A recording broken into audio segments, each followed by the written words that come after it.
ಆಧಾರ ಸಹಿತ ತಮ್ಮೆದುರಿಗೆ ಪ್ರಸ್ತುತಪಡಿಸುವಂಥ ಒಂದು ಸಣ್ಣ ಪ್ರಯತ್ನವನ್ನು ಮಾಡ್ತಾ ಇದ್ದೀನಿ.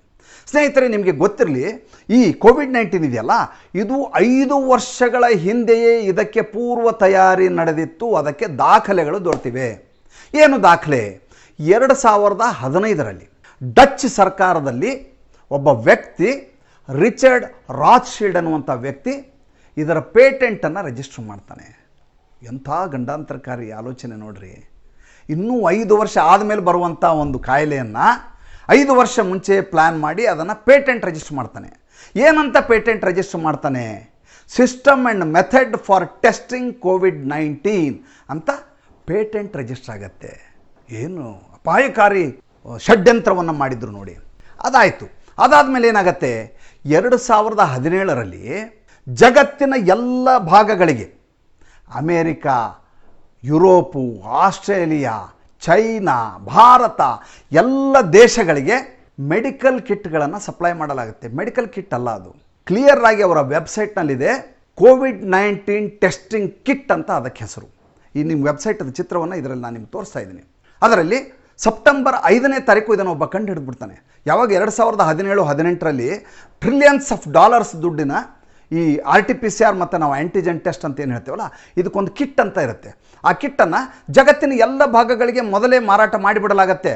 ಮಾರಾಟ ಮಾಡ್ತಾ ಒಂದು ನರೇಟಿವನ್ನು ಸೃಷ್ಟಿ ಮಾಡಲಾಗುತ್ತೆ. ನಮ್ಮ ಜಗತ್ತಿಗೆ ಒಂದು ಗಾಢಾಂಧ ಮನುಕುಲವನ್ನು ತಳ್ಳುವಂಥ ಒಂದು ಕಾಯಿಲೆ ಬರಲಿದೆ.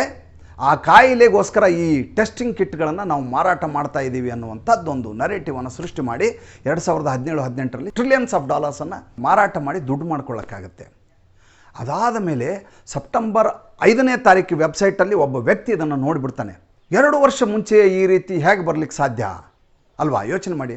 ಇದನ್ನೊಬ್ಬ ವ್ಯಕ್ತಿ ನೋಡಿ, ಇದು ಯಾವುದೋ ಕಾಯಿಲೆ ಕೋವಿಡ್-19ಗೆ ಟೆಸ್ಟಿಂಗ್ ಕಿಟ್ ಅಂತ ಹಾಕಿದ್ರಲ್ಲಿ ಏನಿದು ಕೋವಿಡ್-19 ಅಂತೇಳಿ ಅವನು ಅದ್ರ ಒಳಗಡೆ ಹೊಕ್ಕು ಅದನ್ನು ಮೆಡಿಕಲ್ ಜರ್ನಲ್ನಲ್ಲಿ ಪಬ್ಲಿಷ್ ಮಾಡ್ತಾನೆ, ಪ್ರೆಸ್ ಮೀಟಲ್ಲಿ ಹೇಳ್ತಾನೆ. ಹೇಳಿದಾಗ ಇದ್ದಕ್ಕಿದ್ದ ಹಾಗೆ ವೆಬ್ಸೈಟ್ನಿಂದ ಅದನ್ನು ಡಿಲೀಟ್ ಮಾಡಲಾಗುತ್ತೆ. ಎಲ್ಲಿ ಕೋವಿಡ್-19 ಟೆಸ್ಟಿಂಗ್ ಕಿಟ್ ಅಂತಿತ್ತು, ಆ ಜಾಗದಲ್ಲಿ ಮೆಡಿಕಲ್ ಟೆಸ್ಟಿಂಗ್ ಕಿಟ್ ಅಂತ ಹಾಕಲಾಗುತ್ತೆ ವೆಬ್ಸೈಟ್ನಲ್ಲಿ. ನೋಡಿ, ಆ ಚಿತ್ರವನ್ನು ತೋರಿಸ್ತಾ ಇದ್ದೀನಿ.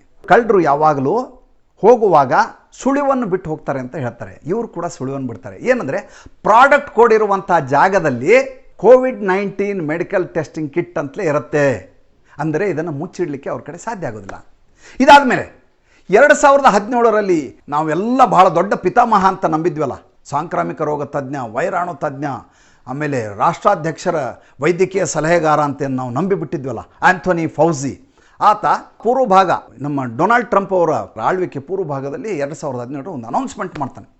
ಏನಂತ? ಒಂದು ದೊಡ್ಡ ಪ್ಯಾಂಡಮಿಕ್ಕು ಈ ಜಗತ್ತನ್ನು ಅಲ್ಲಾಡಿಸಲಿದೆ, ಅದಕ್ಕಾಗಿ ನಾವು ಸಿದ್ಧರಾಗಿರಬೇಕು. 2020 ಸುಮಾರಿಗೆ ಆ ಪ್ಯಾಂಡಮಿಕ್ಕು ನಮ್ಮ ಜಗತ್ತನ್ನು ಆಕ್ರಮಿಸಲಿದೆ ಅನ್ನುವಂಥ ಮಾತನ್ನು ಹೇಳ್ತಾನೆ. ಯಾರೂ ಬಹಳ ಗಂಭೀರವಾಗಿ ಇದನ್ನು ತೆಗೆದುಕೊಳ್ಳೋದಿಲ್ಲ. ಯಾಕೆಂದರೆ ಬೇರೆ ಬೇರೆ ಕಾಯಿಲೆಗಳು ಬರ್ತವೆ ಅಂತ ಎಲ್ಲರೂ ಹೇಳ್ತಾನೆ ಇರ್ತಾರೆ. ಅದು ಬಂದಾಗ ಮಾತ್ರ ಅದಕ್ಕೆ ಗಾಂಭೀರ್ಯ ಬರುತ್ತೆ ವಿನಃ ಹೀಗೆ ಹೇಳಿದಾಗ ಯಾರೂ ಅದನ್ನು ಗಂಭೀರವಾಗಿ ಪರಿಗಣಿಸೋದಿಲ್ಲ. ಇದಾದ ಮೇಲೆ 2018ರಲ್ಲಿ ಮೈಕ್ರೋಸಾಫ್ಟ್ನ ಒಡೆಯ ಹಾಗೂ ಫಾರ್ಮಾ ಕಂಪನಿಯ ಲಾಬಿಯಲ್ಲಿ ಮುಂಚೂಣಿಯಲ್ಲಿರುವಂಥ ಮೈಕ್ರೋಸಾಫ್ಟ್ನ ಬಿಲ್ ಗೇಟ್ಸ್ ಒಂದು ಭವಿಷ್ಯವನ್ನು ನುಡಿತಾನೆ. A new pandemic is on its way.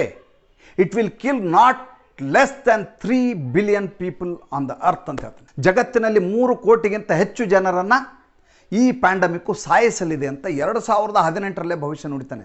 ನಮ್ಮ ಜ್ಯೋತಿಷಿಗಳೆಲ್ಲ ಹೋಗಿ ಅವನ ಕಾಲು ಬೀಳಬೇಕು. ಇಷ್ಟಕ್ಕೆ ಮುಗಿಯೋದಿಲ್ಲ. ಅವನ ಹೆಂಡತಿ ಮೆಲಿಂಡಾ ಇದ್ದಾಳಲ್ಲ, ಅವಳು ಒಂದು ಮಾತನ್ನು ಹೇಳ್ತಾಳೆ. ಅವಳು ಹೇಳ್ತಾಳೆ, the new engineered virus will attack the mankind ಅಂತ ಹೇಳ್ತಾಳೆ. ನೋಡಿ ಹೇಗಿದೆ ನೋಡಿ. ಮೆಲಿಂಡಾ ಗೇಟ್ಸು ಇದಕ್ಕೂ ತನಗೂ ಸಂಬಂಧ ಇಲ್ಲದೆ ಹೋದರೂ ಇಂಥದ್ದೊಂದು ಮಾತನ್ನು ಅವಳು ಹೇಳ್ತಾಳೆ. ಅದು ಎಂಜಿನಿಯರ್ಡ್ ವೈರಸ್ ಅಂತ ಮೊದಲೇ ಅವಳು ಭವಿಷ್ಯವನ್ನು ನುಡಿತಾಳೆ 2018ರಲ್ಲಿ. ಇಲ್ಲಿಗೆ ಈ ಕತೆ ಮುಗಿಯೋದಿಲ್ಲ. 2019ರಲ್ಲಿ ನ್ಯೂಯಾರ್ಕ್ನಲ್ಲಿ ಒಂದು ಕಾರ್ಯಕ್ರಮವನ್ನು ಈ ಬಿಲ್ ಗೇಟ್ಸ್ ಅರೇಂಜ್ ಮಾಡ್ತಾನೆ. ಅದರ ಹೆಸರು ಇವೆಂಟ್ 201. ಇದರ ಉದ್ದೇಶ exercise of preparing for epidemic COVID-19 ಅಂತ ಅದಕ್ಕೊಂದು ಟ್ಯಾಗ್ ಲೈನನ್ನು ಹಾಕ್ತಾನೆ. 2019ರ ಎಪಿಡಮಿಕ್ ಕೋವಿಡ್-19ಗೆ ಸಿದ್ಧರಾಗಲಿಕ್ಕೋಸ್ಕರ, ಅಂದರೆ ಏಪ್ರಿಲ್ನಲ್ಲಿ ಇವನು ನ್ಯೂಯಾರ್ಕ್ನ ದೊಡ್ಡ ಸ್ಟೇಡಿಯಂನಲ್ಲಿ ಕಾರ್ಯಕ್ರಮ ಆಯೋಜನೆ ಮಾಡ್ತಾನೆ. ಅದು 2019ರ ಕೊನೆಯಲ್ಲಿ ಔಟ್ ಬ್ರೇಕ್ ಆಗುತ್ತೆ ಕೋವಿಡ್-19. ಅಂದರೆ ಇವರಿಗೆಲ್ಲ ಮೊದಲೇ ತಿಳಿದಿತ್ತು ಅನ್ನೋದು ಶತಾಯುಗತ ಪರ್ಫೆಕ್ಟ್ ಆಗಿ ಹೋಯ್ತು ಅಲ್ಲಿಗೆ. ಇದರ ಜೊತೆಗೆ ಫೌಸಿ ಇನ್ನೊಂದು ಮಾತನ್ನು ಹೇಳ್ತಾನೆ. ಏನಂತ ಹೇಳ್ತಾನೆ ಅಂದರೆ, ಚೈನಾದಿಂದ ಒಂದು ವೈರಸ್ ಔಟ್ ಬ್ರೇಕ್ ಆಗ್ತಾ ಇದೆ. ಅದು ಬಹುಶಃ ವುಹಾನ್ ಪ್ರಾಂತ್ಯದಿಂದ ಬರುವಂಥದ್ದು. ಇದು ಮನುಕುಲವನ್ನು ಕಂಗೆಡಿಸಲಿದೆ. ಇದಕ್ಕೆ ವ್ಯಾಕ್ಸಿನ್ ಮಾತ್ರ ಮದ್ದು, ಬೇರೆ ಯಾವ ಮದ್ದನ್ನು ಕೊಡಲಿಕ್ಕೆ ಸಾಧ್ಯವಿಲ್ಲ ಅಂತ ಇದೇ ಫೌಸಿ ಹೇಳ್ತಾನೆ. ಇಷ್ಟಾಗಿದ್ದರೆ ಮಾತು ಮುಗಿತಿರಲಿಲ್ಲ. ಇದರ ಮುಂದೆ ಇನ್ನೂ ಇದೆ. ಇದಾದ ಮೇಲೆ ಇದೇ ಬಿಲ್ ಗೇಟ್ಸ್ ಒಂದು ಟ್ವೀಟನ್ನು ಮಾಡ್ತಾನೆ. I am eager to sell vaccine for the mankind ಅಂತ ಹೇಳ್ತಾನೆ. ಅಂದರೆ ವ್ಯಾಕ್ಸಿನನ್ನು ಹಂಚಲಿಕ್ಕೆ ನಾನು ಅತ್ಯುತ್ಸಾಹದಲ್ಲಿದ್ದೇನೆ ಅನ್ನುವಂಥ ಮಾತನ್ನು ಹೇಳ್ತಾನೆ. ಅಂದರೆ ಇದು ಸಂಪೂರ್ಣವಾದಂಥ ಈ ಷಡ್ಯಂತ್ರ ಏನಿದೆ, ಇದು 2015ರಿಂದ ಶುರುವಾಗಿ 2021 ಇಲ್ಲಿವರೆಗೂ ಮುಂದುವರ್ಕೊಂಡು ಬರ್ತಾ ಇದೆ. 2025ಕ್ಕೆ ಈ ಪ್ರಾಜೆಕ್ಟನ್ನು ಮುಗಿಸಬೇಕು ಅಂಥೇಳಿ ಒಂದು ವೆಬ್ಸೈಟ್ನಲ್ಲಿ ಬಂದಿದೆ. ಅದರ ಡೀಟೇಲನ್ನು ಕೂಡ ನಾನು ಮುಂದಿನ ಸಂಚಿಕೆಗಳಲ್ಲಿ ತಮಗೆ ಪ್ರಸ್ತುತಪಡಿಸ್ತೇನೆ. ಸ್ನೇಹಿತರೆ, ಈ ರೀತಿಯಾದಂಥ ಷಡ್ಯಂತ್ರ ಮಾಡಿದವ್ರನ್ನ ಯಾರೂ ಸುಮ್ಮನೆ ಬಿಡಬಾರ್ದು. ನಿಮ್ಗೆ ಗೊತ್ತಿರಲಿ, ಅಮೇರಿಕದ 500 ಡಾಕ್ಟರ್ಸು ಇದರ ವಿರುದ್ಧವಾಗಿ ಈಗ ಪ್ರೆಸ್ ಮೀಟ್ಗಳನ್ನು ಮಾಡ್ತಾ ಇದ್ದಾರೆ. ಲರ್ನಿಂಗ್ ಫಾರ್ ಮೆಡಿಕಲ್ ಪ್ರಾಕ್ಟೀಷನರ್ಸ್ ಅಂತ ಒಂದು, ಇನ್ನೊಂದು ಜರ್ಮನಿಯಲ್ಲಿ 600 ಜನ ಡಾಕ್ಟರ್ಸು ಇದರ ಕುರಿತಾಗಿ ಪ್ರೆಸ್ ಮೀಟ್ ಮಾಡಿದ್ದಾರೆ. ಅವರು ಕೂಡ ಈ ಎಲ್ಲ ಪ್ಯಾಂಡಮಿಕ್ನ ಹಿಂದಿರುವಂಥ ಷಡ್ಯಂತ್ರದ ವಿರುದ್ಧವಾಗಿ ತಮ್ಮ ಧ್ವನಿಯನ್ನು ಎತ್ತಾ ಇದ್ದಾರೆ. ಹೀಗೆ ಮೆಡಿಕಲ್ ಫ್ರೆಟರ್ನಿಟಿಯನ್ನೇ ಅಡ್ಡ ಕತ್ತರಿಗೆ ಸಿಲುಕಿಸುವಂಥ ಇಂಥ ದುರುಳರನ್ನು ಸುಮ್ಮನೆ ಬಿಡಬಾರ್ದಲ್ವಾ. ನಮಸ್ಕಾರ.